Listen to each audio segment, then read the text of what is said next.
ದಾವಣಗೆರೆಯಲ್ಲಿ ನಮ್ಮ ಶ್ರೀನಿವಾಸ್ ಪರವಾಗಿ ಪ್ರಚಾರ ಮಾಡೋಕ್ಕೋಸ್ಕರ ಹೋಗ್ತಾ ಇದ್ದಾನೆ. 5 ವಾರಕ್ಕೆ ಮತ್ತೊಮ್ಮೆ ಬಾಗಲಕೋಟೆಯಲ್ಲಿ ವೀರಣ್ಣ ಚಿರಂತಿಮಠ ಪರವಾಗಿ ಚುನಾವಣೆಗೆ ಹೋಗ್ತಾ ಇದ್ದಾನೆ. ನನಗೆ 100% ವಿಶ್ವಾಸ ಇದೆ.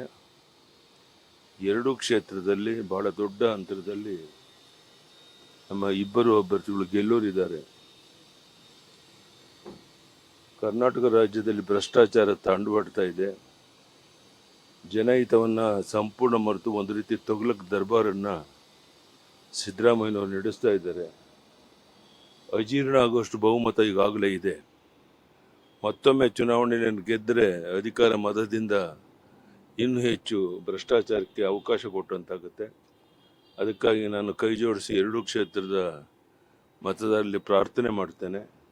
ಈ ಬಾರಿ ಕಾಂಗ್ರೆಸ್ಗೆ ತಕ್ಕ ಪಾಠವನ್ನು ಕಲಿಸೋಕ್ಕೋಸ್ಕರ ಭಾರತೀಯ ಜನತಾ ಪಾರ್ಟಿ ಇಬ್ಬರು ಅಭ್ಯರ್ಥಿಗಳನ್ನು ಗೆಲ್ಲಿಸ್ಕೊಡ್ಬೇಕು ಅಂತ ವಿನಂತಿಯನ್ನು ಮಾಡ್ತೇನೆ. ಬಾಗಲಕೋಟೆಯಲ್ಲಿ ಯತ್ನಾಳ್ ಅವರು ಪ್ರಚಾರ ಮಾಡ್ತಾರಂತೆ ನಿಮ್ಮ ಬಿಜೆಪಿ ಅಭ್ಯರ್ಥಿ ಪರವಾಗಿ. ಯಾರೇ ಬಂದ್ರು ಅವಕಾಶ ಇದೆ, ಬರಲಿ, ಸ್ವಾಗತ ಮಾಡ್ತಾರೆ. ಇಡೀ ಸರ್ಕಾರನೇ ಹೋಗಿ ಅಲ್ಲಿ ಬೈ ಎಲೆಕ್ಷನ್ ಮಾಡೋದಕ್ಕಿದೆ sir.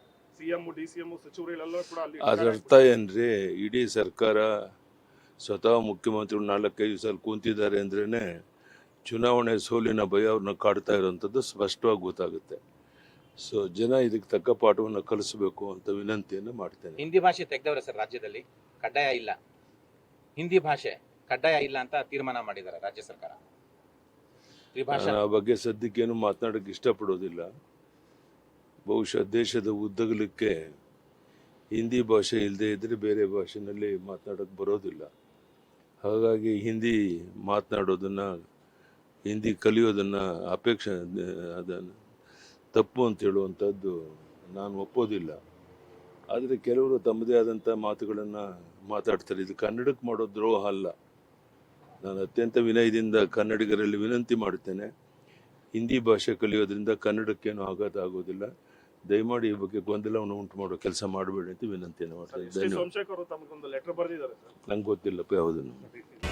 Karnataka news beet follow ಮಾಡಿ, ಸಬ್ಸ್ಕ್ರೈಬ್ ಮಾಡಿ.